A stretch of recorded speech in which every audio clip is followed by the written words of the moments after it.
Morning, everyone. How are you? And welcome. I'm Wayne Poston, Mayor of the City of Bradenton, and one of the government partners in this, along with Manatee and Sarasota counties and City of Sarasota and the cities in Sarasota, Venice, Northport, and the rest of us in Manatee County. I can't say enough about Career Edge. It is a collaborative effort to create a workforce. A lot of people in the state of Florida are talking about we need to create jobs, and that's accurate, but we need people to fill those seats once we create those jobs, and that's what Career Edge is all about. That's what we're trying to do here. We pride ourselves in Bradenton on being a very entrepreneurial government, and we get things done. I tell my department heads, and they'll tell you back, here's what the mayor says, an old Chinese proverb, talk doesn't cook rice. We go out and get things done. We can talk about things all the time, but Career Edge has shown that talk doesn't, in fact, cook rice, but action plans do. We have been able to fill some seats, particularly in Manatee and County, which I can talk about, in our hospitals. We trained about 80 people for Blake Hospital's Trauma Center, about the same number for Manatee Memorial Hospital. Those were serious needs. There was no expectation that we were going to be able to find that workforce, but we created it through Career Edge. So, again, welcome. Glad you're here. Let's be collaborative. Let's work hard. And I know if you had to vote, whether you wanted to listen to me or listen to Maria, she'd win. Here's our Career Edge idol, Maria.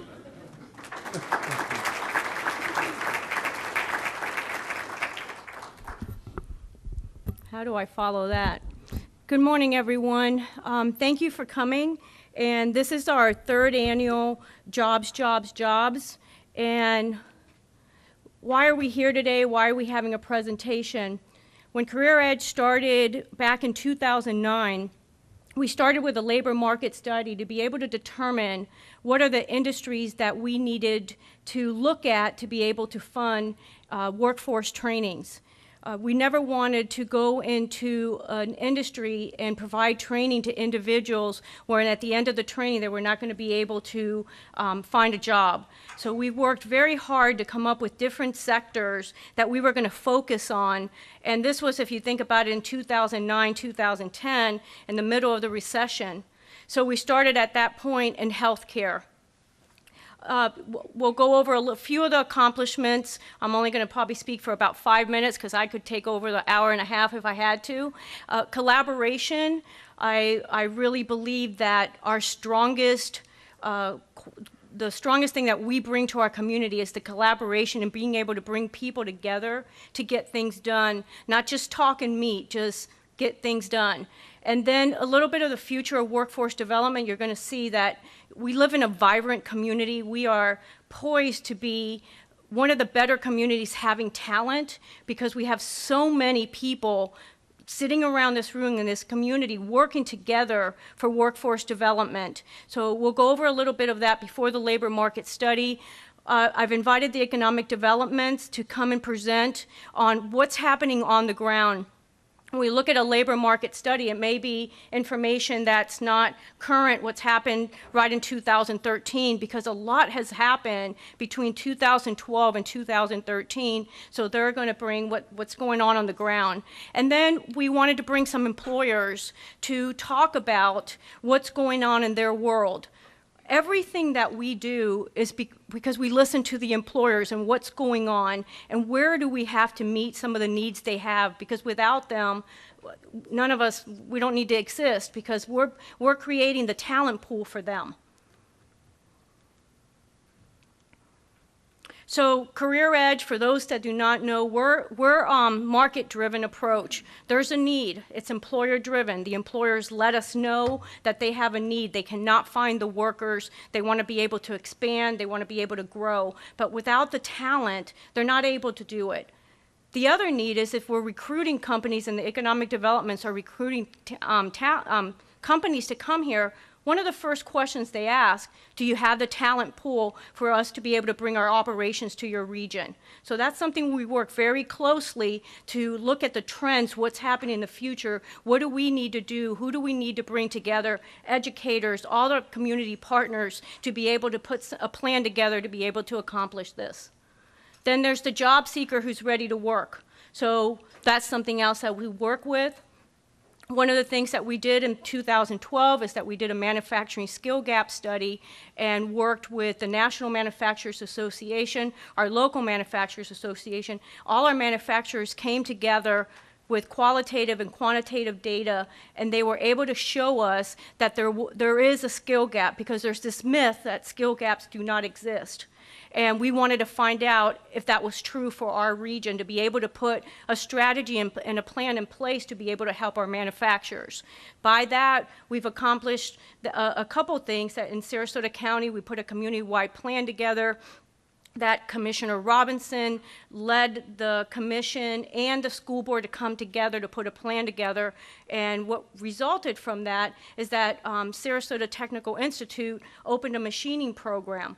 And one of the things that we found that's very interesting is that we're in a time where job titles and what the careers that people are going to have, they're not clearly defined. And when we did the skill gap study, the biggest thing we found is that there were probably 100 job titles. So we were like, how are we going to help them? There's 100 of them. We brought the manufacturers together to a table, and they said to us, all those jobs have a core training need that we need to address. If you put the core training together, we will teach them the rest of the skills that they need for those jobs, because we have so many different niche manufacturers in our region in Manatee and Sarasota. Highlights, I just spoke about the community-wide plan that we have in place. You know, we addressed that we needed to have more training, more machinists, but it's a broader strategy. We have an outreach program being put together right now, because we have to get into the middle, into the high schools, to start letting students know that there are good careers going to technical schools and getting certifications. We have a healthcare collaborative. We have over 30 healthcare professionals, and Manatee and Sarasota come together every other month, and they work together to talk about the issues, what are they working on. They share with each other. They've come to realize that everybody's going to compete for the same talent, but if we all work together as companies, we're going to help train the talent in our community, and it's going to make it for a better talent in our community. We were part of the Air Products project of when Lauren from the EDC called me up, is there anything that you could do to help us? Is there any private funding that can enhance the state funding that we receive? We went to the investors, and they agreed to invest $100,000 towards specialized welding. The same thing, manufacturers, now they're coming together, they're talking, they're sharing best practices. And labor market study, why we're here today, because we need to determine where do we go next. We're in healthcare, we're in manufacturing. What's the next industry that we need to fund and invest and come up with strategies to help employers? Just real quick, so we started in 2010. We funded the first healthcare industry, and we've trained 2,100 people. There's been 4,900 certifications that the individuals were able to have. So we still have, it's 2 years. In May, we have a lot of students graduating. So we have not even seen all the impacts of wages in individuals that are able to be promoted. When we talk about some of our achievements, 450 new jobs created. Part of that is helping employers when they needed to hire and be able to get more employees. We stepped in, we did some training programs so they could get them in there faster. I'll have another slide of what does this mean, 5.6 million in value-added income to the local economy. I will share it has to do with wage increases. We have a third-party evaluator. All of the employers that we fund have to report to the evaluator the wage increases and the promotions they've given to the employees, so we know that our funders are getting their return on investment. 65% of those individuals have gotten raises, 19% were promoted. So talk about investors. One of the things that I wanted to say is that when Career Edge was formed, a group of funders came to the table, and we were able to raise over $4 million that we have invested in this community. And on that sign, you will see we have the Knight Foundation, Gulf Coast Community Foundation, the National Fund for Workforce Solutions, Sarasota County, the City of Bradenton CCRA, the City of Bradenton DDA and 14th Street CRA, Bank of America, Jane's Trust, Chase, and we have aligned dollars that we use state dollars with CareerSource. Microsoft also invested in us. So one of the things that when you look at all those investors, they care about the community. Our financial investors, Bank of America and Chase, they're working across the country because they believe that workforce development is very important to the betterment of the quality of life that our individuals have in each one of our communities. I got told I have 1 minute. So let me think here. But I just want to share, if you think about this, $2.9 million between some of the employer that they paid for some training and what we put in. Since 2010 and really 2011, we have invested in training the workers in this community. When we talk about value-added income, we did an impact analysis based on those wages, new wages, and promotions. And we projected through 2014 that we would be at $7.2 million. Through 2012, because we have not done it since 2012, we were already at $5.6 million of that economic impact back in the community. So think about these investments, these funders, they're really helping with economic impact in our community. We've won some awards. I won't go through them. We're very proud of them. There's 32 National Fund Collaboratives. We're one of them, and we won the award last year for Top Collaborative. And, you know, we've also, there's a couple organizations that you see here have gotten awards. A lot of that has to do because they're training their employees, and it's the quality of care they're giving to them. So this is the meat of Career Edge, and an exceptional labor pool is what we're all working at. And that's by bringing all of these people, all of these organizations together to work. I think sometimes I'm thought of that I'm very maybe pushy, I want to get things done, but really it's all about accountability. When we bring people to the table, like when we did the community-wide plan, everybody came together and they worked. It wasn't talking about what we want to do, and a year later, here we are, and we're still talking about it. Within 9 months, that machining program opened up at SCTI. So we work very hard to get everybody working together, but it's because everybody does care. They just need, maybe a little force behind them to get some things done. And who's working on workforce? So here we talk about collaboration. So we have the private funders and foundations that have stepped up, that they recognize that workforce development is probably the root of everything that we do in our lives. Our Sarasota community-wide plan, same thing. A lot of partners are working on that to accomplish that. The employers are part of it. They're stepping up. They're always there. We have employers today. Anytime we call them, they say, yes, we'll be there. Even though they're busy, they're about doing business, and at the end of the day, they have to make money, but they still believe in our community. Gulf Coast Community Foundation, I can't even say enough about Terry and her team and Mark, because they're behind us. They really care what happens in this community. And we work with Goodwill. Now we're working with the Chamber with Talent for Tomorrow. Bradenton and Sarasota EDC, Suncoast Community Capital with the Bridges to Careers program. Then there's a workforce task force at the Manatee Chamber. So the message I want to get across is we are working on this, and as a community, it's going to stand out because I think we're going to have the talent, and I think other communities will be looking at what we're doing here. So future that we're looking at is internship programs for companies, apprenticeships, what new business sector. Right now, the regional conference is going on in Manatee and Bradenton. The YPG group, the young group, they've realized that they need to step up too. We want to recruit young talent in our community, and they're going to have a State of the Union job event next week, and Their agenda is amazing, so don't miss going there. It's going to be a great event. Whoops. So that concludes my presentation. I hope I didn't speak too fast.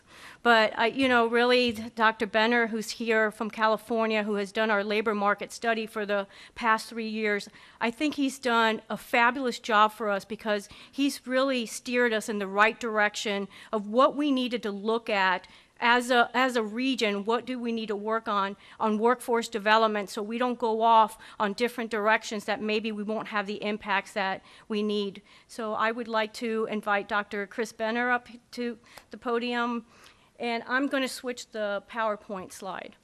Thank you, Maria, and for the invitation to be here, and thank you to all of you for coming. I should say just a little bit that you might be wondering why someone from California is coming here to Florida to tell you about what's going on locally, because you all know much better than I do. But we got brought in, I work with a colleague, Justin Scoggins, and others at the University of Southern California.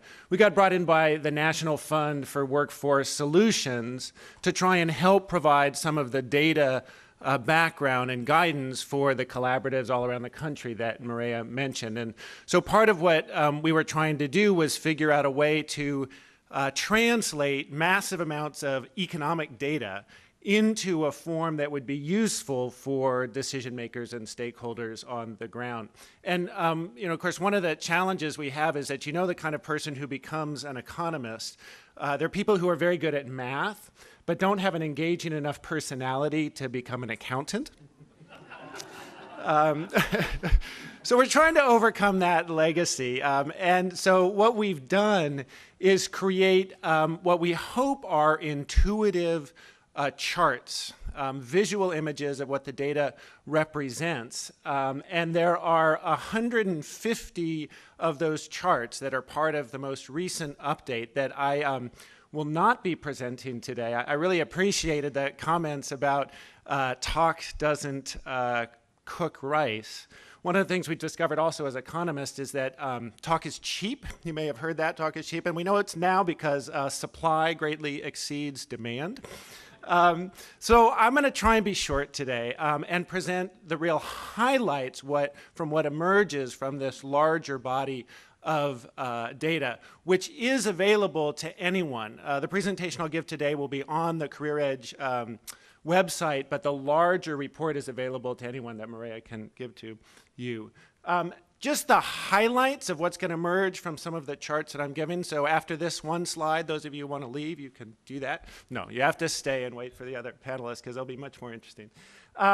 The thing that was most striking to me in looking at the most recent data is that there's a resurgence in manufacturing in this region, in Sarasota and Manatee County. Now, this is after the previous decade of pretty significant declines in the manufacturing workforce, that seems to be resurging now in the past few years. Very exciting. We also see a return in construction after the downturn, after the recession. And very interestingly, we're beginning to see a very rapid growth from a small base in transportation and warehousing industries, particularly in Manatee County. This can be a very strategic sector in many parts of the country as global trade has increased and actually has the increase in e-commerce leads to the increasing importance of warehousing and distribution systems to get those goods to the consumers. So you'll have to tell me what's happening in Manatee County that might be tied into leading that sector. We see continued growth in important sectors of healthcare, professional and technical services. One of the biggest challenges that emerged in the data was decline in annual earnings. When the labor market has high levels of unemployment, that's not unusual. Hopefully, as the labor market tightens up, those wages will start to increase, but it's something to keep an eye on.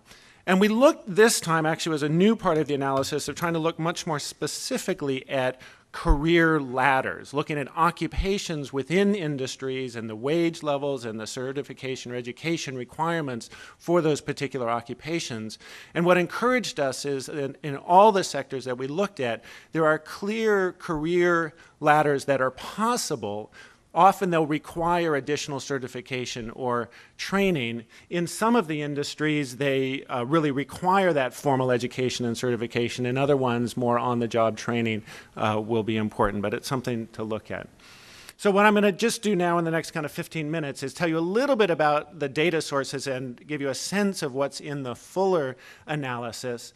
And then give you some highlights that I mentioned about those key industries, talk a little bit about the structure of employment by the size of employers. It's an important indicator to see the extent to which you can strategically intervene in an industry by targeting a few large employers, whereas in some industries, employment spread across a larger number of medium-sized employers, and that can become a little harder, but it requires more of a collaborative approach in that industry.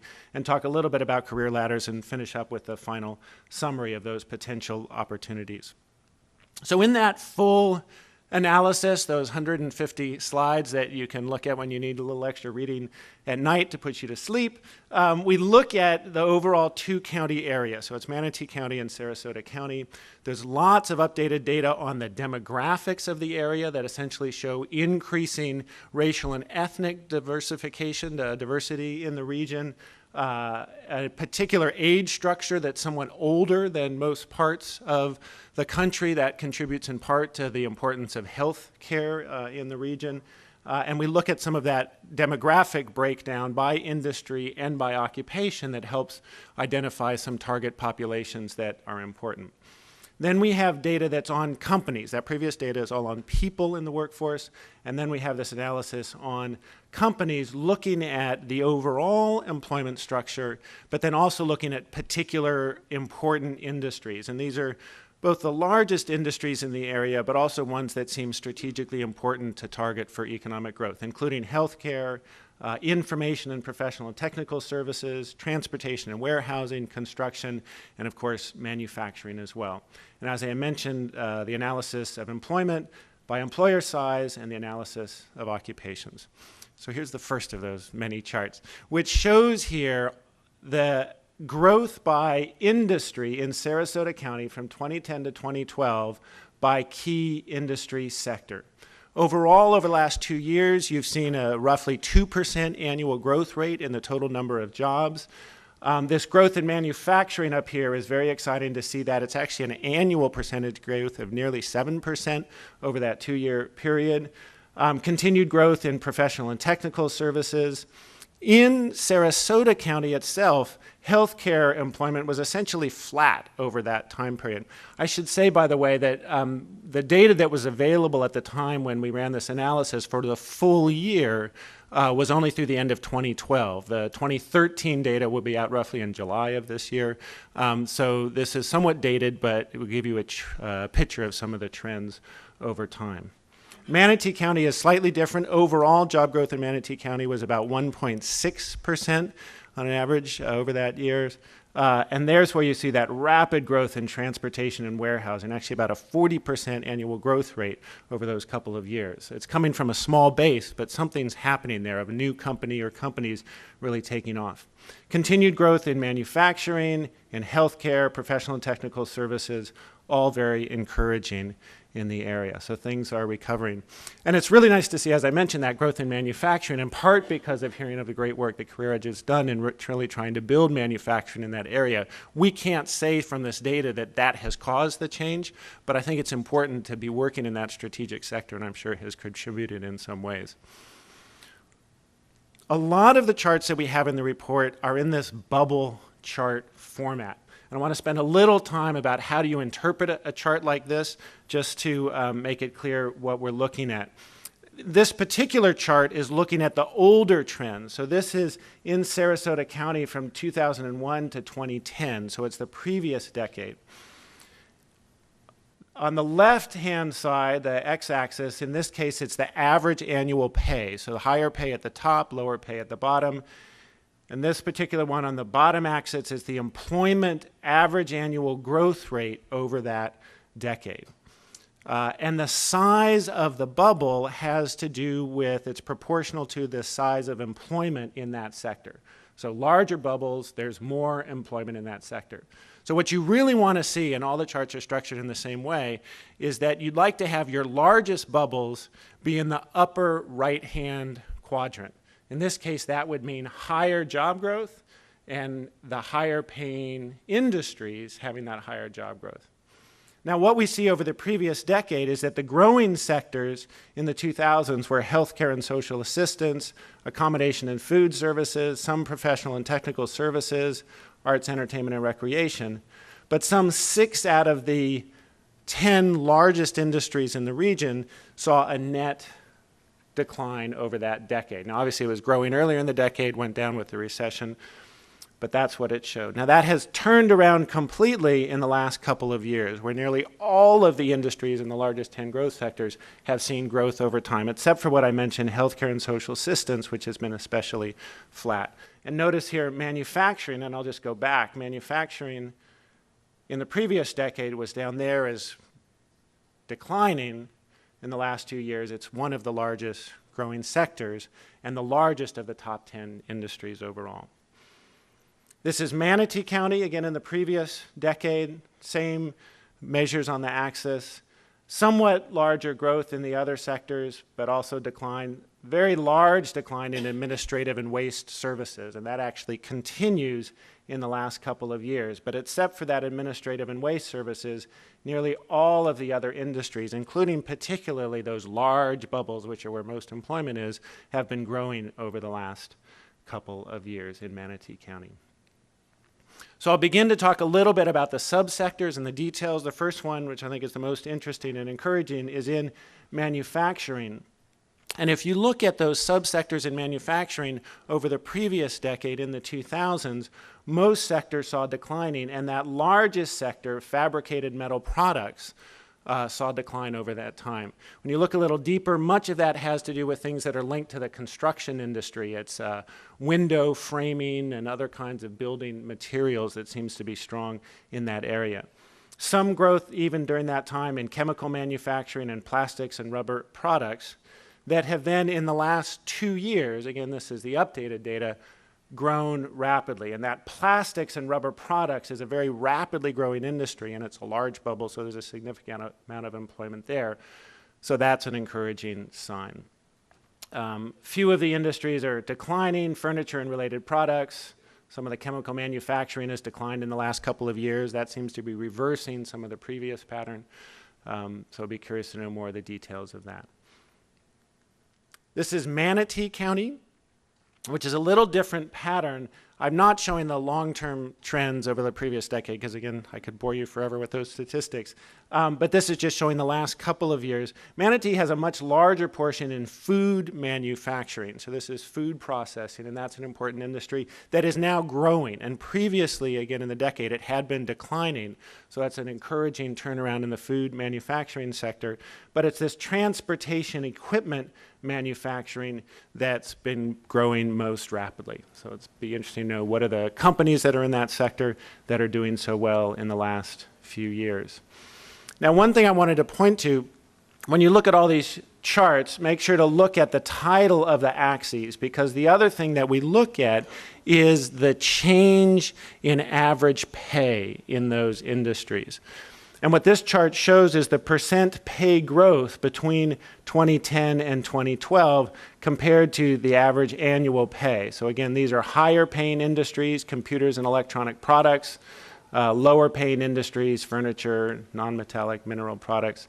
And it shows that wages have been increasing in a number of the manufacturing sectors, but in that largest sector, that fabricated metal products, wages were declining over that 2-year period. It's certainly something to watch over time to see if that turns around. And this is Manatee County, which seems to have even more challenges around changes in annual pay, that more of those manufacturing sectors are on the left, which is the declining percent pay over that time period. So that's manufacturing. Healthcare, it was a very interesting thing to see that healthcare kind of stopped growing for a couple of years in Sarasota County. It may have turned around in the last year. We'd have to see the latest data to know for sure. But it shows a bit of a restructuring in the industry. Physicians' offices have continued to grow during that time period, and community care facilities for the elderly have continued to grow. But it's the nursing care facilities and home health care services that have particularly declined during that time. Hospitals have continued to grow somewhat in terms of employment, so there's some restructuring going on. And in Manatee County, there's much more growth continuing in healthcare overall across all subsectors within healthcare, except a bit of a decline in some of the child daycare services and offices of other health practitioners. But this is where things are a little concerning in the healthcare industry, is that at least during that 2-year period up until 2012, the overall annual pay in nearly all parts of the healthcare industry saw significant decline. Now that's a decline in real inflation-adjusted terms, so it doesn't mean that people are actually seeing a decline in their paycheck, but as new people are getting hired and as inflation erodes the value of people's paychecks, in real terms overall on average, pay was declining during that time. Again, it may have to do with larger levels of unemployment, that as we've been seeing that coming down, hopefully wages will start to go up again as well. I mentioned that transportation and warehousing was growing very rapidly in Manatee County. We wanted to look a little more detail at what the subsectors of that are. The largest percentage growth is in non-scheduled air transportation. So these would be private jets, this would be corporate jets, this would be the commercial airports. Rapid growth in support activities for water transportation, somehow linked to the port and to boating and yachting activities in the area, and some for air transportation. But here's the freight transportation arrangement, and then general freight trucking and specialized freight trucking as well. And I mentioned it as being a potentially strategic industry because, as I said, e-commerce has been growing very rapidly. It's only about, at the moment, 7% of total retail trade happens through e-commerce, but it's growing at about a 20% a year pace compared to about 3-4% of retail trade overall. And to make e-commerce work, you have to have major warehousing facilities and sophisticated transportation networks to be able to get the goods to consumers in a timely manner. So, in other parts of the country, Amazon and UPS and other distributors are very important. So I'd love to know, and hopefully we'll hear that a bit from the panel, of what that potential growth is in Manatee County. But it's something to pay attention to, not so much in Sarasota County. I didn't see any signs in the data that that sector has been growing in Sarasota. Construction. It's very encouraging that after the Great Recession that we're seeing a resurgence now in the construction industry. From the preliminary data, it seems that some of it might be more in the commercial sector, these sort of large infrastructure, foundation structure, and building exterior contractors and building finishing contractors. So that's encouraging. And this is in Sarasota County, where it's looking at the percent pay growth. And again, there's some indicators here that average annual pay might be a concern. It has been growing in some sectors, but in some of the sectors, there's declining pay in construction overall. And then finally, information and professional technical services. This is an important industry, perhaps not for Career Edge, but for the region as a whole, because they're high-paying jobs, relatively high-paying in this sector. So upwards of this line here is $60,000 a year. Legal services, management, science and technical consulting, computer systems, design and related are all growing and all relatively high-paying sectors. So that's encouraging. There is this other category of professional, scientific, and technical services. That's sort of a catch-all that includes everything from veterinary services to other services, and that's much lower paid. But that's encouraging that that continues to grow and has been a consistent growth sector actually throughout the last decade as well. But the pay in that sector, particularly in Manatee County, so this is the percent pay growth here, has been declining over the early part of the 2010s in the last couple of years. So again, something just to watch to see what's happening with those wages over time. I want to show you a few of the charts that show this employment by employer size to give you some indicator of how you can use this type of data.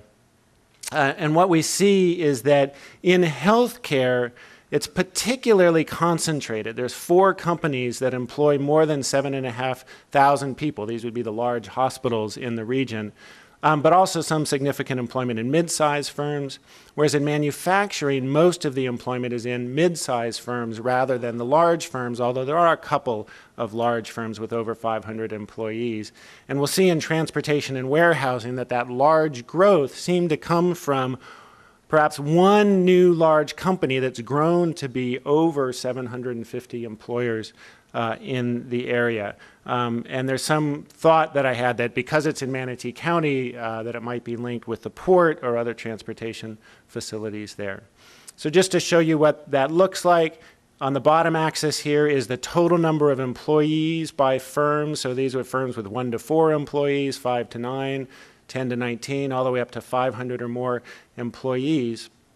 The gray bar shows the total employment in 2007, and the blue one is the total employment in 2011. So we saw growth during that time in those firms that have from 100 to 499 firms, some decline in total employment in those 500 plus firms, but the 4 firms that are in that sector, and there's another chart that actually shows the number of firms, employs nearly 20% of all employees in the healthcare sector. So if you can help build career ladders in those hospitals, it can make a really big difference in people's career opportunities, but also paying attention to some of those middle-sized employers as well. Whereas in manufacturing, you'll see much smaller number of employment in those large firms and a pretty dramatic decline from 2007 to 2011. So the larger firms that existed in 2007 lost employment, so there's fewer employment in those large firms, but still substantial employment in those medium-sized firms, 20 to 99, and in those firms that are 100 to 499 people. Here's the little data on transportation and warehousing. This data is combined for both counties. It's their metropolitan area, and that's where that jump happens between 2007 and 2011 in large firms with more than 500 employees. Part of what's happening here is a company that may be in this category in 2007 gets moved over here. So just because we're seeing decline in that category doesn't mean the company's declining. It may mean that it has moved to the higher category as well. But it means that that's a very large amount of employment, 25% nearly of the whole employment in transportation and warehousing in the region that's in one large firm. So the analysis by occupations, again, makes this point that career ladders exist in all the studied sectors, and in healthcare and professional technical services, to reach those higher levels, you really need the formal certification, and having that credentials is critical, in some cases requiring actual degrees, but in many cases just certifications. Whereas in some of these other industries, the ability to move up a career ladder can happen much more through on-the-job training. And we've created these kind of visuals for all the subsectors that we looked at that includes information by occupation. So in this case, in healthcare, home health aides, we have some estimate of the total number of annual job openings in that 2-county region, the wage levels, the both entry-level wage and the median level wage. In this case, entry-level wage was $9.50, median level was $11.28. What the required training and experience is to be in that occupation. And then there's a figure here which has the percent of jobs in that occupation that are actually in the industry as well. One of the things you find, for instance, if you look at occupations that have to do with administrative skills or secretarial skills, they'll be cut across all sorts of different industries. And so when you're training around a set of occupational skills, you may need to be looking at employment opportunities across multiple employers. Whereas, of course, in healthcare, most of the healthcare occupations are actually in the healthcare industry itself. And in healthcare, they're fairly well-defined career ladders.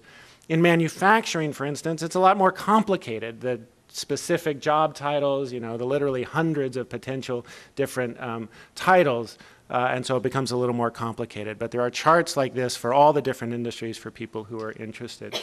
So the final point, I've been giving my notice here, just to summarize. One thing is, again, to say that the data can be really useful, but never is it useful on its own. The data can be useful for sparking discussions. Does this reflect what you know from your own experience? But it's really that knowledge of what's going on and employers' direct experience and workers' direct experience in the labor market that can help fill out the questions that the data helps point to. But from what the data show, again, that there's these key sectors that seem to be growing, including ones that Career Edge is already working in, and potential moving into a new sector in transportation and warehousing, and that those career ladders do exist, but that paying attention to what's happening in wages over time in these industries is something to really follow closely in trying to figure out ways of increasing those wages. So with that, I'll turn it back to Maria to introduce our other speakers. So now we're going to shift gears to our local experts, and it's Lauren Kratch from the Bradenton Area Economic Development Corporation. Got it. And Joan McGill from Economic Development of Sarasota County, and they're going to give us what's happening in the ground in the past year that maybe we didn't capture in this labor market study. So welcome, ladies.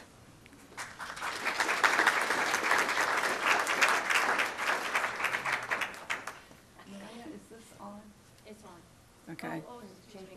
Well, good morning. Lauren and I are going to give each of our perspectives from each of our own counties.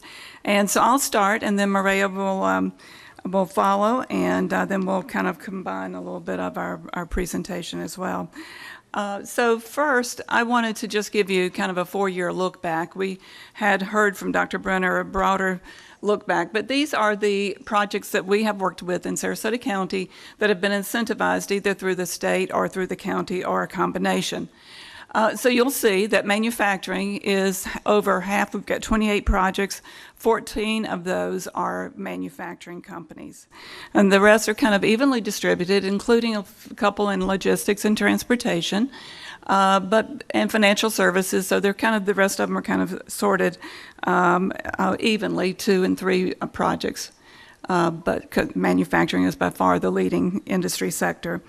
Of those, we've got the jobs that were to be created, 2,103.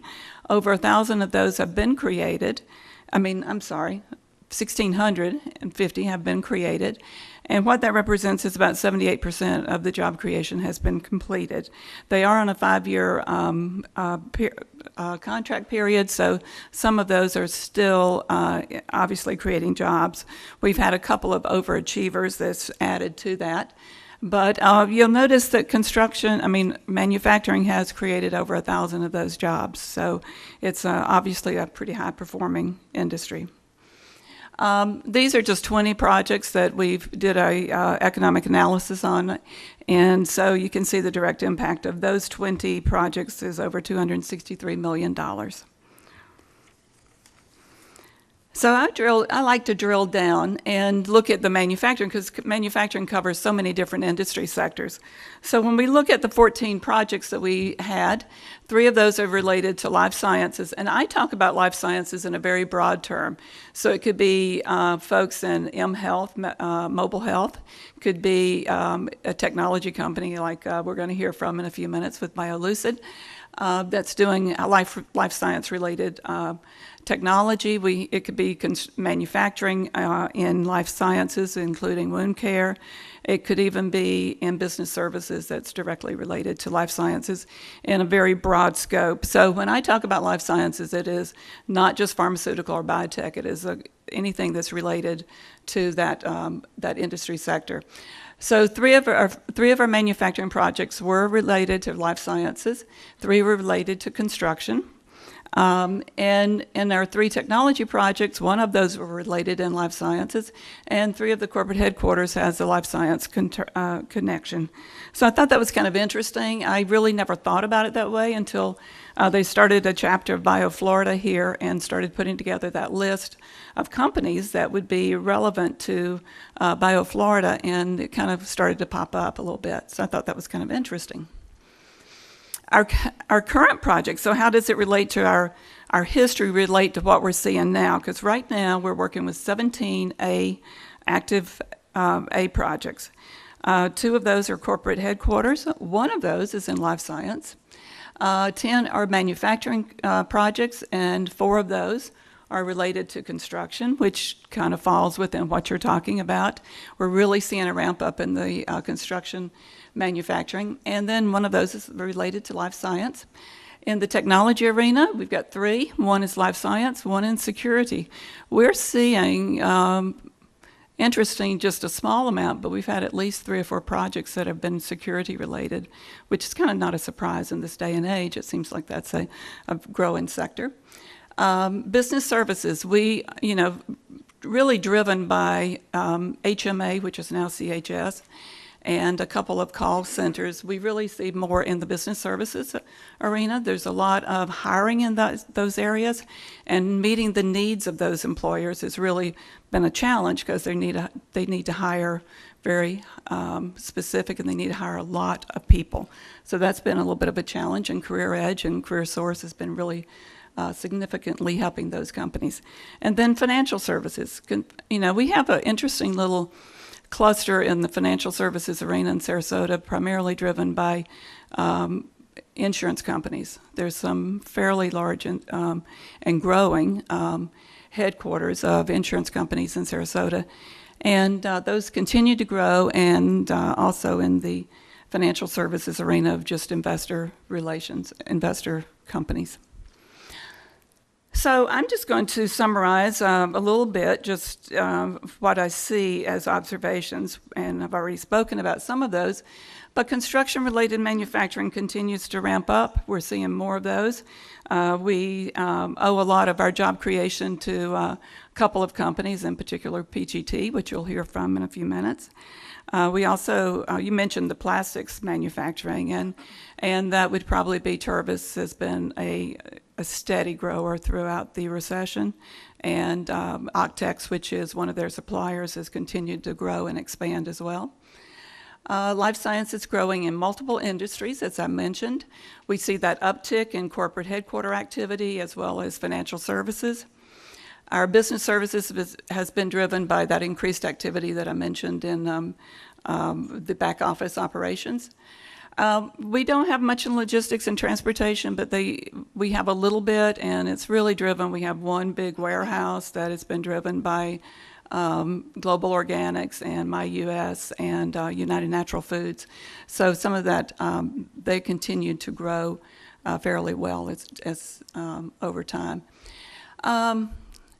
The thing that we've seen come out of the recession is that companies that have typically had more of a local base and just maybe serving just our 2 or 3 county area have really ramped up to look outside to find new markets. They're looking at not just our region, not just the state, but they're looking to expand nationally and to even on a global market.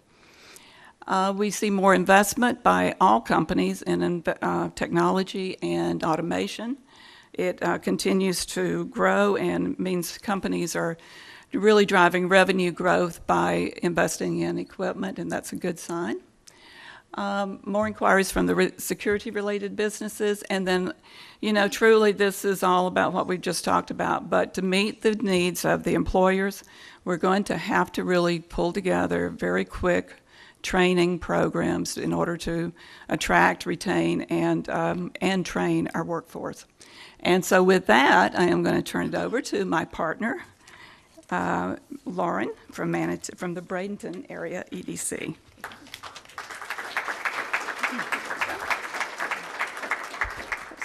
Good morning. We are also seeing many of the same trends in Manatee County. Since 2009, we've partnered with Manatee County government to assist over 62 companies expand or relocate to Manatee County. And you'll see that that's about a 50-50 match from new companies coming to the area as well as local company expansions. And as Joan just mentioned, that's largely related to expanding their markets into the global arena. And we're seeing a very big increase in not only interest in our companies going outside the region, the state, or even the country, but in companies from other countries coming here. And you'll see that more than half of our projects were manufacturing related. And then we've seen an increase in headquarters interest in our area, life sciences, financial services, sports, which we'll talk about here in a little bit, and global logistics.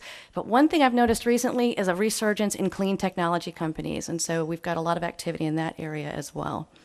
These companies that we've assisted over the last 6 years are projected to create over 3,500 jobs, and over 1,000 of those have already been created through 2012. And as Chris mentioned, we're very interested to see what the data for 2013 does to this as well, and the increases that we'll see. These are some of the companies that we assisted, local companies that expanded over the last few years. You'll see, obviously, many of them are manufacturing related, food services, life sciences, technology, and sports, IMG Academy, some very large expansions going on over there. Companies that have relocated, we partnered with the city of Palmetto to expand It Works Global's corporate headquarters. It is under construction, and we've been told that it will be something like a Google headquarters when it's done, so we're very excited to see that finished product here in the next couple of months. We partnered with the city of Bradenton to bring Motorworks Brewing to downtown area, and we are seeing a bit of a uptick in breweries and the craft brewery market coming to our region. So we're really kind of keeping an eye on that. There's 3 breweries under construction in the city of Bradenton right now, and potentially more on the way. And again, many of these companies are manufacturing related, air products, and international. Feld is a global company that has in probably over 86 countries around the world. Hot Brands International, a Canadian company, put their US headquarters here. So you'll see a lot of different types of industries coming to our area. Our active projects by targeted sector, you'll see that of those companies, almost 60% are manufacturing, again, right in line with what Chris is talking about, and they span a number of targeted sectors in our community. And then the A-leads that we're working. 75% of the companies that we're working with to bring to the Bradenton area are also in manufacturing.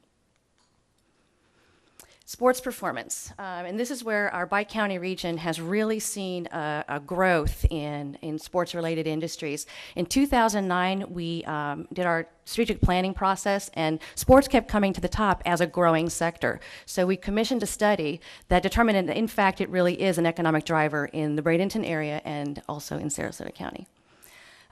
You will notice there are a number of international-related events coming to our area as a result of the Nathan Benderson Aquatic Center.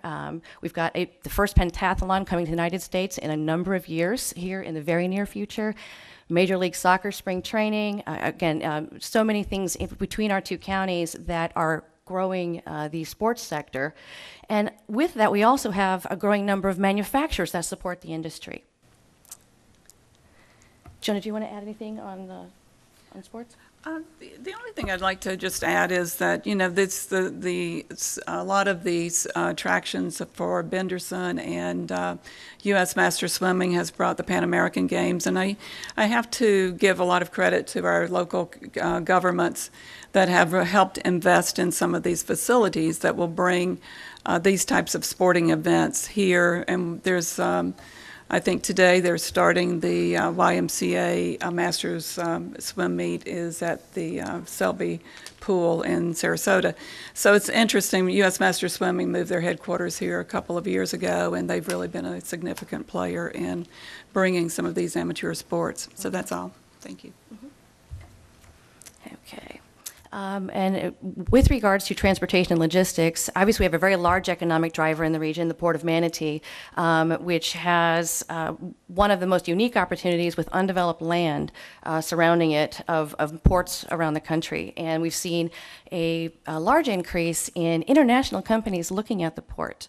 In recent months, we've hosted companies from Spain, Germany, Venezuela, Brazil, you name it, they're coming, from all over the world. And there are local companies that are actually looking to Port Manatee as well to expand. And I think we're going to see some of that transportation, logistics, warehousing, refrigerated warehouse space is becoming increasingly in demand. And I think that will support the transportation increases that we've seen. It's also the new home of Air Products and Chemicals. They built a 300,000 square foot manufacturing facility right across the street. And that is a beacon to companies around the world that put Port Manatee on the map even further. And with that, so a little bit about Air Products. How do we compete for workforce and in our region? And how did we win this Fortune 200 company to our region? They, as I mentioned, built a 300,000 square foot facility. They are now up and running and operational. They are projected to create 250 jobs over the next few years. But when we were working with them, they said, well, will you have the talent? Will you have the workforce? It was a big concern. They have a very highly specialized welding requirement. So we brought our local partners to the table, Manatee Technical Institute, Career Edge, as Maria mentioned, pledged $100,000 towards their training, much of which has already been supported to the company. And we'll see some of that result in a moment. As well as CareerSource Suncoast, have all worked together to help this company find the talent that they need to get up and running quickly. And with that, so Air Products came together with MTI. They created a specialized welding curriculum. They've hired 68 employees to date. 70% of those have been local, and by local we mean within the Sarasota, Manatee, and immediate surrounding area. And those that have completed the program have exceeded their expectations. They're very excited about the quality of the candidates that they have received and they've hired. And there's more than 100 welders predicted to come out of the MTI program to support Air Products and other companies over the next couple of years. And a little bit on the return on investment for this project with Air Products. There's 123 million total wages over 5 years to our community, 375 indirect jobs, construction and other related jobs, and 38 million return on investment in taxes to the community. Not only is it a wonderful company to have in our community, but obviously a great win for all of us. And as we kind of wrap up our summary, collaboration is key. We've all mentioned it. Bringing all of us together to work together to help our companies, local and new, grow in our community is the recipe for success. Maria? So now we're going to get to the area of our panelists. And I'd like to say that we're very thankful that they're here. And really, we're here because of them. Because we're working hard to be able to provide the talent that they need, but without their guidance and for them to let us know what we need to do for them, we're not able to do what we're doing. And not only, like I mentioned before, and we have from Bank of America, we have our representative here, we have from Career Edge, someone from Chase is here, our County Commissioner Mason and Robinson, and Jeff Maltzby from Sarasota County. So some of our funders that have funded some of these trainings that we're able to do, when you hear that we've given $100,000 for the Air Products, they're the reason that we did it. So if we could give them a hand and thank them, it would be great. So with that said, I'm going to ask our panelists to come to the front, and we have Jeff Hazelton from BioLucid, Mary Slapp from the Gulf Coast Community Exchange, Business Exchange, Rich Higgins from Bells Inc., Lisa Baumgartner from Sarasota Memorial Hospital, and Rod Hirschberger from PGT Industries. So we have a couple questions for each of them that we wanted to ask to kind of help us to be able to help us so we can help them. And so I'd like to start with Rod. I'll start on that end if that's okay, or Jeff, you want to start? I wasn't sure. Okay, we'll start with Jeff, all right? Oh, well, okay. Okay. I was going to say I wasn't sure if I picked the right seat, if it was going to start on that side well, or this side, but I guess it's by, all good. by saying that, I volunteered myself. That's right. Well, if we're going to talk about technology, talk to the guy with the computer, wearing the computer on his face. So we have a couple questions for them, and the first one that I have is, have you noticed the growth in the industry that Dr. Benner presented here this morning? And the other thing is, can you describe if you are growing and what's happening in your industry, what are you doing to prepare for future growth? I think that would have been a good one for Rod. I know. Manufacturing. So we're in technology. We're actually in a blend of health, digital health, technology, digital arts, and in our industry in particular, the growth. I guess what I try to say to my employees is to do the job that you want. To be that person that you want to be.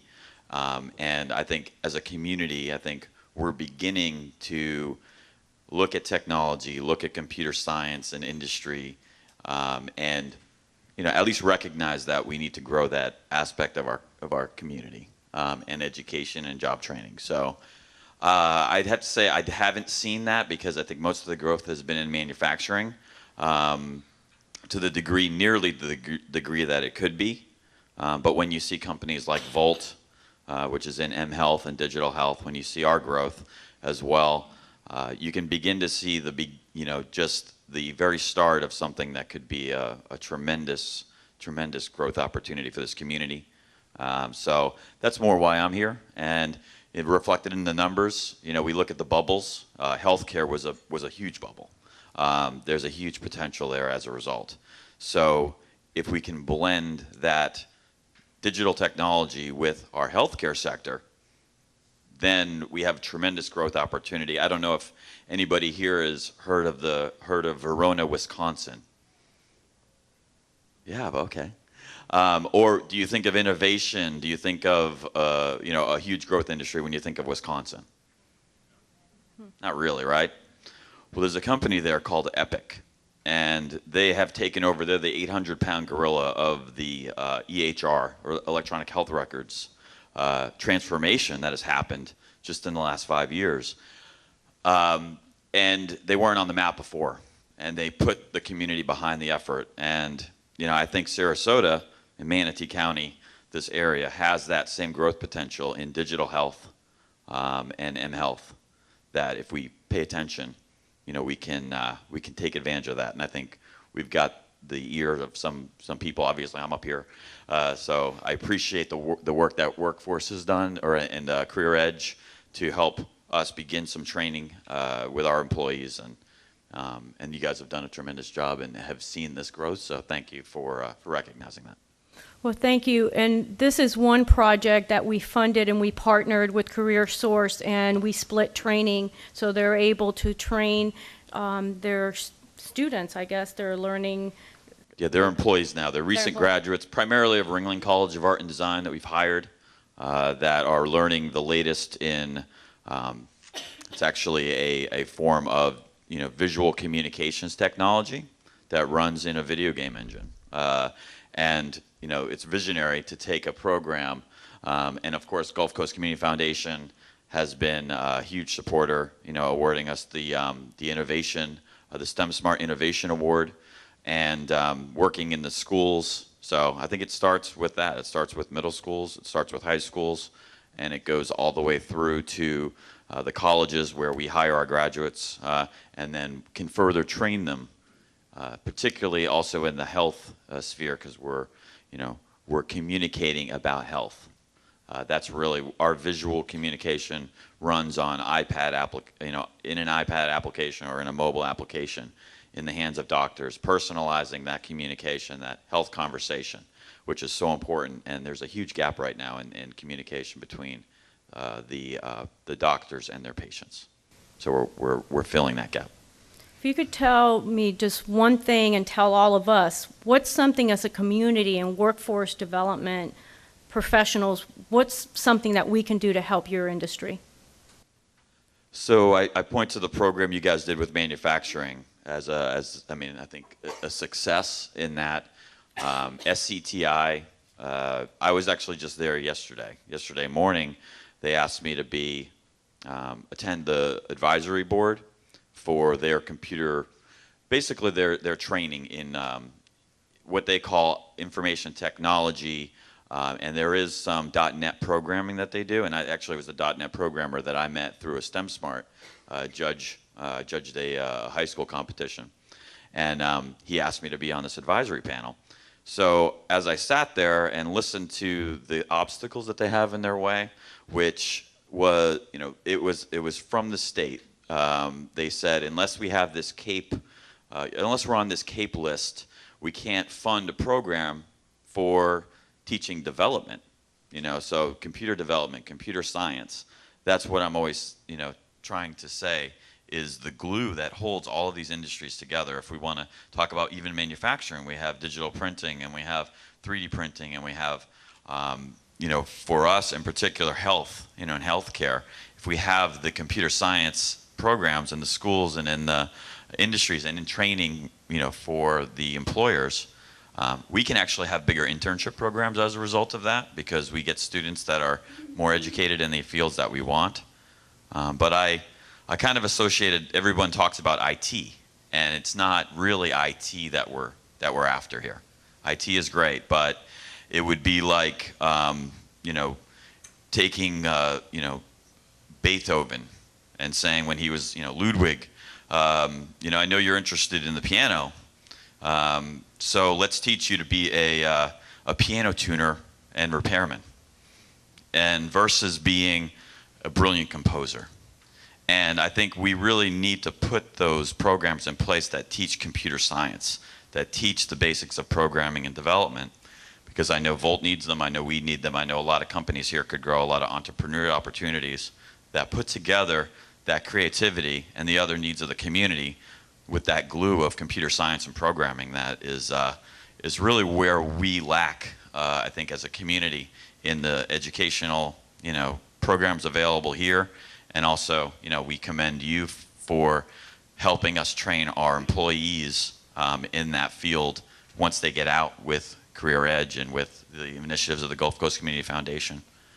So I think that's where the improvement is, and I'm just being frank about it. I'm sure y'all haven't heard that or have heard that before, but that's where I really identify a need.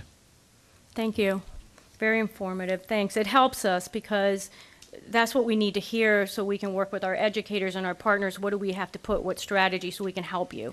All right, so we'll jump over to Rod Hirschberger at the end about manufacturing. We're not going to go, I can't go in a row. I can't do things like that.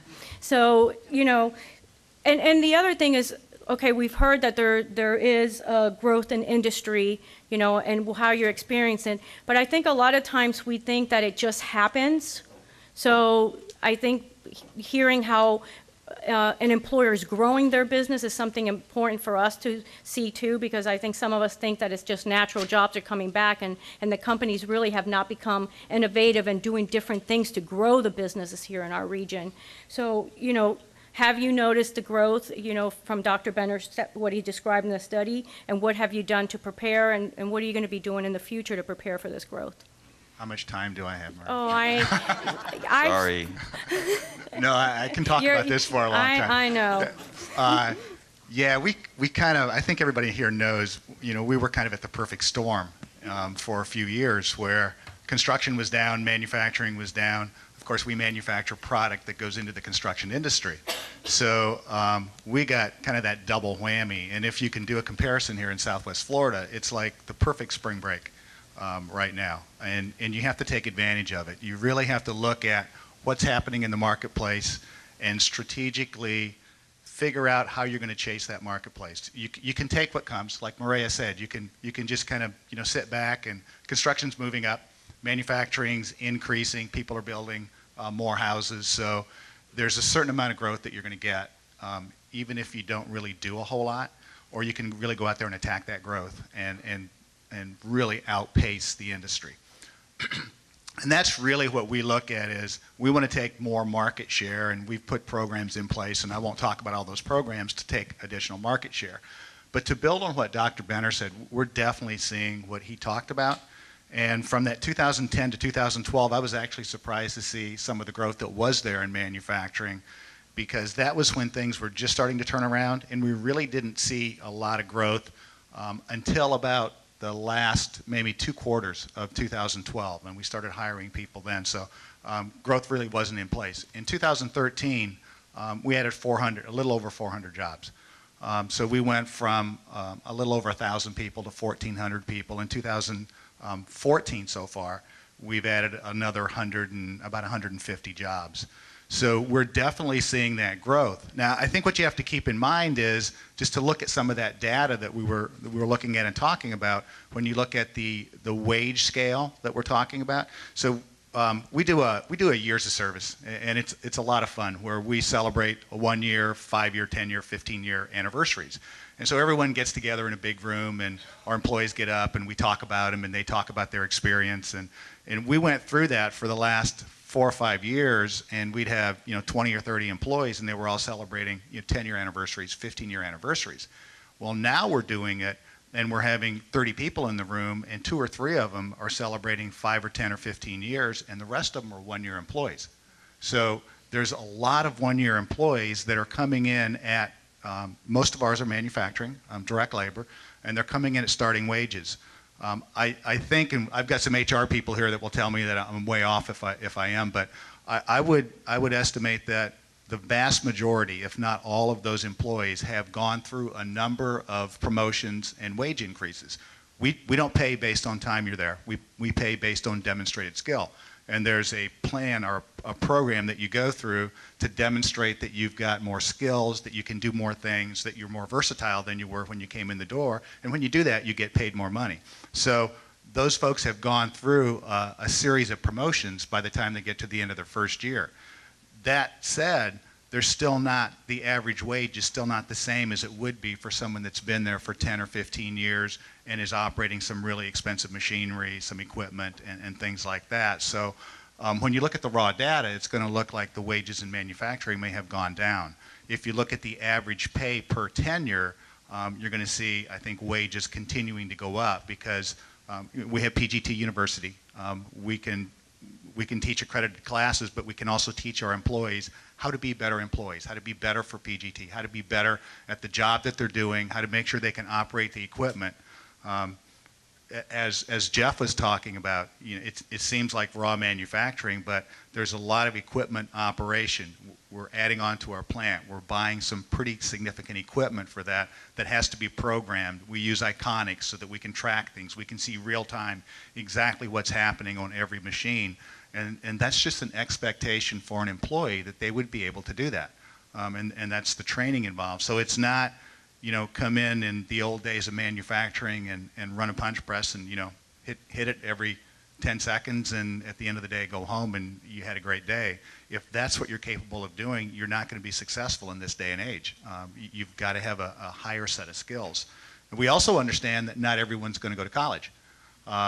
There's going to be a group of people that, you can look at the data and the number of kids coming out of high school that will go to college, and not everyone's going to go to college. So there's got to be a program in place to make sure those kids are successful and highly successful. And we want to make sure that this area recognizes that so that we can make sure, we all look at it, we all know it. You hire plumbers, you hire electricians, you hire air conditioning people, and they're really talented. It's amazing what they can do. And you hire people to run equipment that's really complicated equipment that has to be programmed and has to be looked at, and you have to tweak each, we call them recipes. You've got to tweak each recipe as some of the raw material is going through that. So there's a lot of education that has to take place. And Maria and team have been fantastic for us at making sure that those programs are in place. So you answered the last question. I don't even have to ask you what you need from the community, which is the programs. If everybody remembers, we have a third party, I mentioned in the beginning, we have a third party evaluator that once a company goes through trainings, they have to report the wage increases. And from our last evaluation, PGT's employees that were trained when we helped train that they hired over 200 people, their wage increases were for those employees was probably one of the highest in the report when we started looking at all the wage increases with the other companies that we had helped. So it's in our report from our evaluator that that is the fact. That is what has happened with PGT and their employees. Thank you, Rod. Rich from Bell's, I'm going to ask you the same question, and welcome and thank you for being here.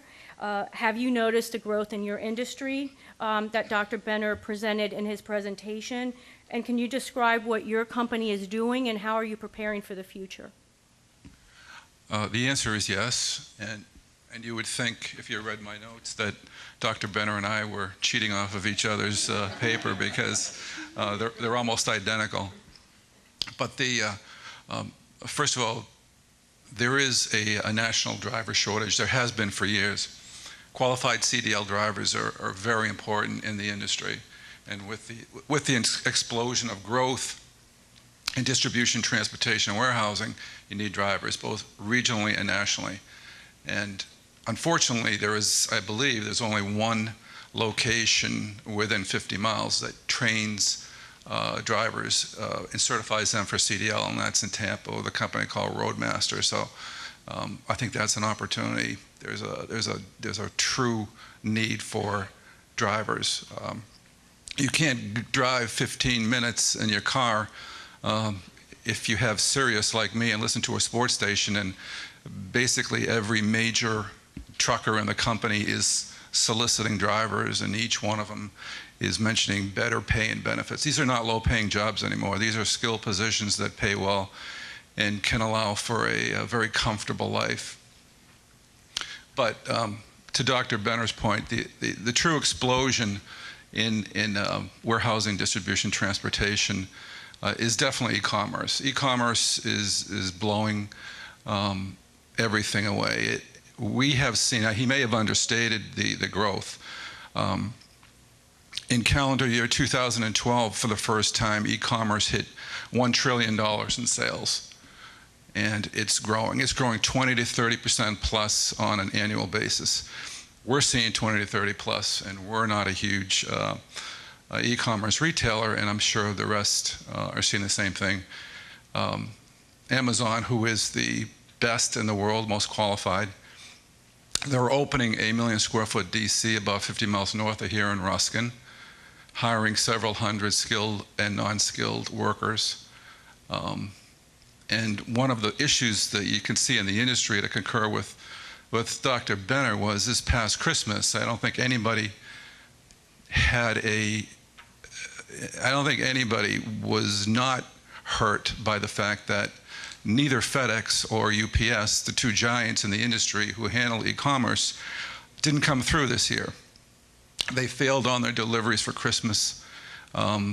It was an amazing volume. It was an unprecedented volume of e-commerce, and it resulted in the two majors failing and disappointing their customers. And what the result is, there are now several new companies, and very good companies, and smaller companies, companies like LaserShip and Nugistics and OnTrack, who you've never heard of before, but don't be surprised when you're watching the Super Bowl next year, you're watching commercials for those guys, and they're piggybacking on top of the I Love Logistics UPS commercials.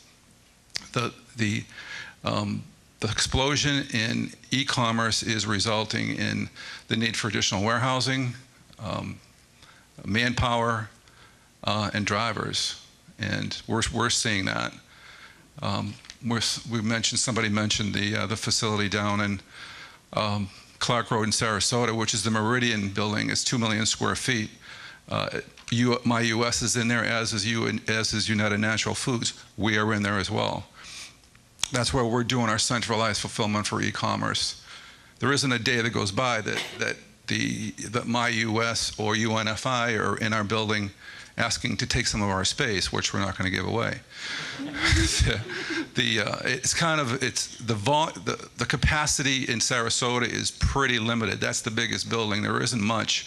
But one of the things that I heard earlier here, somebody mentioned Benderson. Benderson has done a terrific job, and we actually recently looked at 3 major properties. And by warehousing, I'm talking 100,000 square foot up, not 20,000 square feet, 100 to maybe 500,000 square feet. They are in the process of building a facility at the corner of Tallabass and 301. They have a beautiful property over on the 15th and Whitfield, and they're in the process also of building a $2 million plus, breaking ground on $2 million plus up in Ellington. All of that are options for other companies to come in, and I would venture a guess that there's going to be other warehousing and transportation companies or options coming into there. So, Thank you, Rich. So Lisa Baumgartner from Sarasota Memorial Hospital. So Lisa works with nursing, and nursing and healthcare is something that's pretty hot and demanding right now that we talk about all the time of what's going on before 2020. So same thing, have you, in your industry, have you noticed from Dr. Benner's presentation, so it's going to be a little different for you because, you're in the nursing, but the growth and what is your organization and healthcare doing to address the growth, and I think it's going to be, how are we going to address the bachelor's level nursing that we need by 2020? So what we've seen in healthcare is that healthcare has really been turned upside down. We can't do anything the way that we used to do it. It's been sort of the perfect storm. So we're funded differently than we used to be. We have higher skills needed at the bedside than we've ever needed before, and then value-based purchasing. So we're having to look at innovation and how do we do things differently, and not different just for the sake of being different, but how do we be more efficient? So for example, one of our partners has been Volt, and that has helped. Volt is a company that's helped us to increase the efficiency of the communication between the bedside and the patient, so that a nurse gets an immediate alert when a patient is asking, for example, for a pain med or some kind of assistance. So those kind of partnerships are the things that we need to push healthcare along. We all have a vested interest in this, in making sure that we have the healthcare workers with the very highest skills at the bedside taking care of you when you're a patient. Back in 2010, the Institute of Medicine, who we refer to as the IOM, published a landmark report and sort of gave all of healthcare our marching orders, if you will, in terms of nursing preparation. And there were 7 or 8 recommendations that came out of that report. The subsequent publication about the future of nursing. And what they told us was, based on the nursing research, which was largely done by Dr. Aiken, who was a Florida grad, but she's done a lot of interesting research, not just in the U.S., but even internationally. What's the best preparation for a nurse at the bedside if you're a patient, and of course wanting the best possible outcome, and that's for our nurses to be bachelor's prepared. Well, that sounds simple, but it's not that simple. So what we have found over the years is we're woefully unprepared to be able to provide nurses a bachelor's degree for entrance into practice. And for those of you who don't know, you don't have to have a bachelor's degree to be a nurse. You can have an associate's degree. So what we're trying to do is try to scramble and catch up. Florida's way behind the rest of the nation. In the IOM report, they said by the year 2020, we need 80% of the bedside nurses, so not management, not just management or leadership teams, but bedside nurses, bachelor's prepared, 80%. In Florida, I believe our number is 39.5% with our latest statistics. In nursing, we're very fortunate to have a workforce board that's funded by Florida statute called the Florida Center for Nursing. So if you go on that website, you can see by county how many of your nurses are bachelor's prepared. You can see where the biggest gaps are in skills that are needed. So I work in acute care. One of the hardest things for us to recruit for, a nurse is not a nurse. They all have their specialties just like physicians do, and there's a lot of training and education that's required even post graduation, even once you get a job. So we have a lot of internships and specialty skills that are needed in acute care. In the whole state of Florida, the hardest thing to recruit for is a critical care nurse. Managers are a second skill that's very difficult to recruit for. OR, operating room. If you look across the state, across the nation, the operating room are our oldest nurses, if you will. Management, the oldest in the operating rooms, and that's because the internship or the training program for that is so long. So you're talking, they graduate from school and then there's another at least 6 months before they're up and ready and able to assist on their own in an operating room. So they're just huge training challenges. One of the biggest problems, though, with us getting everybody bachelor's prepared is that we need faculty. So we've maxed out our faculty. That's always been a problem. It's very hard to recruit for faculty. In a BSN program, you need someone with a doctorate degree in nursing, and less than 1% of our nurses in the state of Florida are doctorate prepared. So we have to, first of all, get our faculty prepared. Then we need to be able to fund their position. So our partners, our academic partners have been awesome, because as an institution, and I'm sure the other hospitals are doing it too, we've funneled many nurses their way for their bachelor's degree. So some of our nurses are being the faculty at these institutions, and we come together in our nursing consortiums and collaborate about how we can make this more seamless.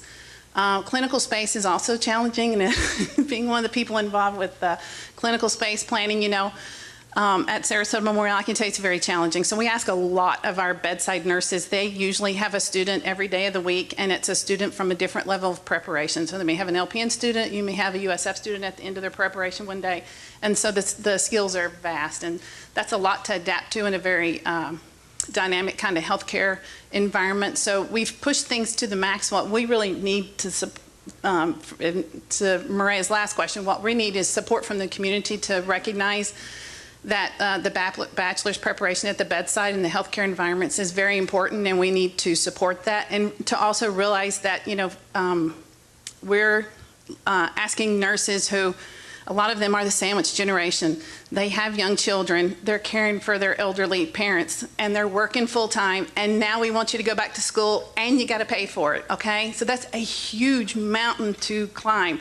We're very fortunate at my institution to be able to provide tuition assistance, but that's not a given everywhere you go. And even if there's some assistance, no one's given 100% assistance, I can tell you that. So we're asking a lot, and we could use the support, if you will, to help increase the education level of nurses at the bedside. And why this is important to you is because there's actually nursing research out there to demonstrate that there's decreased mortality. That's important if you're a patient. So as we work, we're all patients. Exactly. We don't want you to just survive it. We want you to thrive when you get out of the hospital. So please support us as we work towards achieving this for our local community. Thank you, Lisa. So Mary, same question. In the construction industry, are they experiencing the growth that Dr. Benner explained in his report? And what are the contractors doing, and how are they addressing some of the challenges, which I know is in finding some of those trade talented people in the region? And what is something that we can do as a community to help the contractors in your industry? Thank you. And let me just say how nice it is to be here talking about growth in the construction industry. For far too long, it was the other way. But we are experiencing growth. We're experiencing growth in the region, growth in the industry, and it's a wonderful change. It's a wonderful change. But with that change, of course, comes challenges, because the trained workforce in construction during the Great Recession left. They had to feed their families. They went to Texas. They went to North Carolina. They went wherever they had to go to make a living. So now there's a void, and we have to staff up. We need those folks that are trained in the trades. We need the folks that are college educated, but as Rod pointed out, not everybody is, college bound, and we need to recognize that. And there are some wonderful careers in the trades that we need to steer these young folks into. So during the Great Recession, we had, prior, I should say, to the Great Recession, we had some very good apprenticeship programs. But with the recession, they went by the wayside. We're looking at re-implementing those now with the help of the Workforce Board, with the help of Career Edge. Career Edge has been very helpful to some of my members as they get some of these big jobs and need to staff up, in helping them recruit people and helping them train people. And then these folks have jobs now for the long term. I'm so glad to say that, but saying long term, we have to recognize that the economy is cyclical. We have to learn the lessons of the Great Recession and say, what is it that we're doing that's giving us competitive advantage for the next time that cycle turns? We consider with the Gulf Coast Builders Exchange our most important partners to be the EDCs. And our EDCs in Manatee and Sarasota are doing a great job, but we need to support them. We need to support them in what they're doing in growing existing businesses here and in attracting new businesses. I really loved what Jeff said about keeping the graduates from Ringling College here. You know, for a long time, we were exporting our talent in this community. We don't want to do that anymore. We want these kids to graduate. We want them to have opportunities here. We want those businesses to come here, and then we want to build their buildings. So we want to keep these folks employed. So I'm glad we're talking about growth. I'm glad we're talking about it in a positive way, and we need to keep those positive conversations and keep that growth coming in our area, because it will, you know, that cycle will come again. So what is our competitive advantage?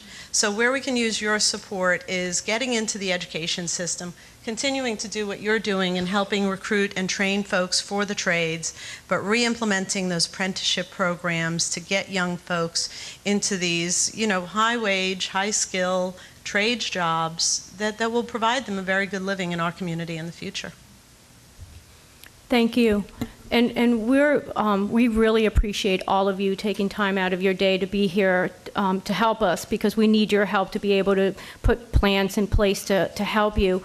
We're a little over our time, and I always like to finish on time. It's my Kathy Bayless training. But I do want to open it up if there are any questions for our panelists or Dr. Benner or even Lauren and Joan from the EDC. So if you have any questions, please, you know, raise your hand, and somebody has a mic. I just wanted to mention real quickly regarding construction, one of the things we did not see at all during the recession was companies interested in building. And we had a lot of product on the market, and those products have snatched up. The deals are pretty much gone that were out there. And now we're seeing more and more companies that are willing to consider a build-to-suit and that are looking at land throughout both of our communities. So that's a great thing for the construction industry. And for us, we're seeing an increase in interest in buildings that are over 100,000 square feet. We don't have those just lying around empty for people to go into. So I'm looking, you know, to the future, and that those things are going to continue to increase over the next few years. I'm happy to recommend some builders for those buildings. And so are we.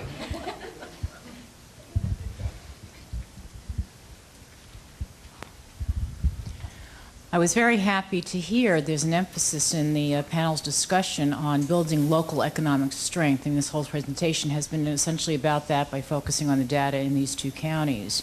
And I like very much that I'm hearing about this desire to direct the incoming workforce in ways that accommodate individual differences. Not everybody goes to college, for example.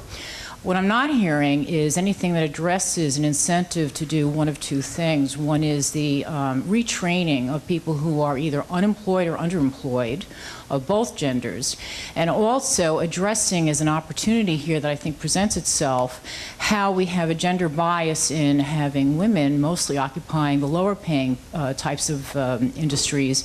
Here you have growth in manufacturing and construction, which presents an open door, I think, for having women enter into these traditionally male types of occupations or industries where they can start to overcome the pay differential where women are getting 70% by and large less than men in levels of, you know, equal employment. So I was curious to know from anybody on the panel or presenting today if there are any incentives that are looking at our current workforce in terms of redistributing, retraining, or tapping underemployed or you know, gender impoverished side of the industry. I will tell you from the healthcare industry just quickly that we've had the University of South Florida has cohorts of students who come back in that are second degree seeking. So they're coming in for their bachelor's degree in nursing, but they have a degree in something else, and they have an accelerated path to accomplishing their BSN. So they have been very responsive.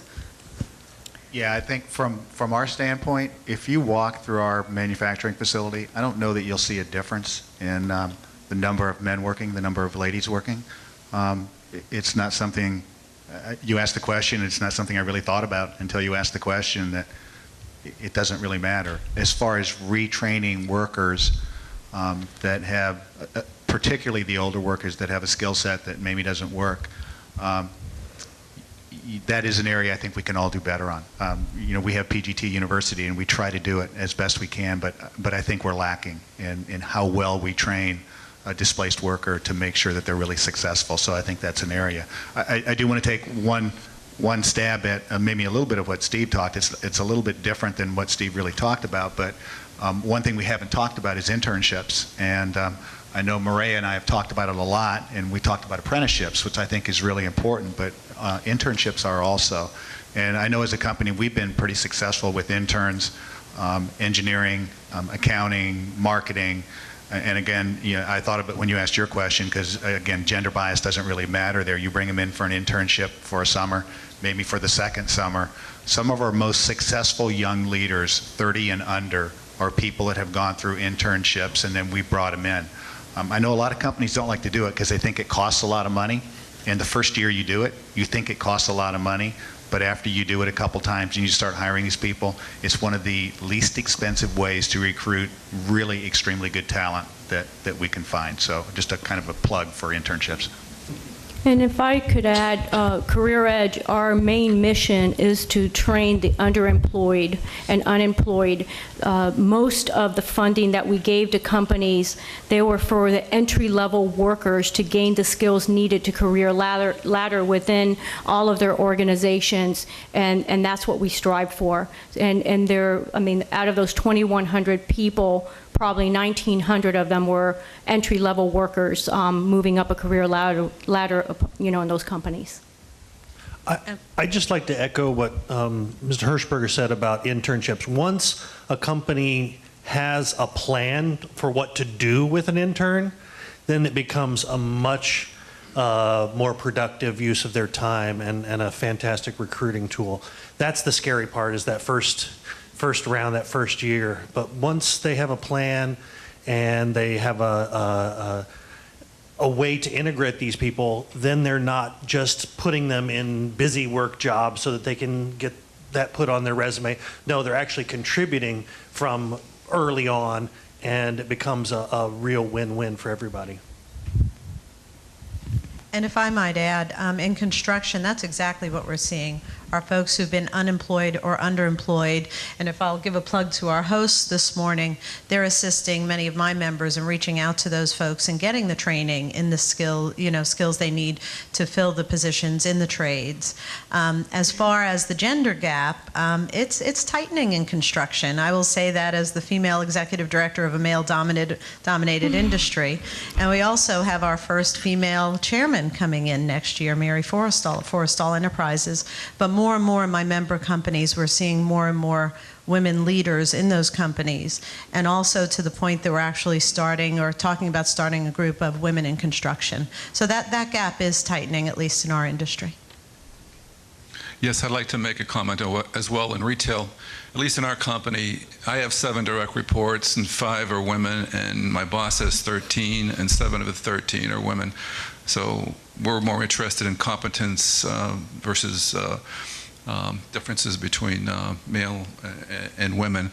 And to the gentleman's point about training, when I entered transportation logistics industry a couple of years ago, there were virtually 2 colleges or universities in the country that specialized in it, and those were 2 were Penn State University and University of Tennessee. I think it's fair to say that hundreds, including virtually all Florida colleges, universities, now offer courses in logistics. And as recently as 10 days ago, University of South Florida was in our building. They offer a master's program.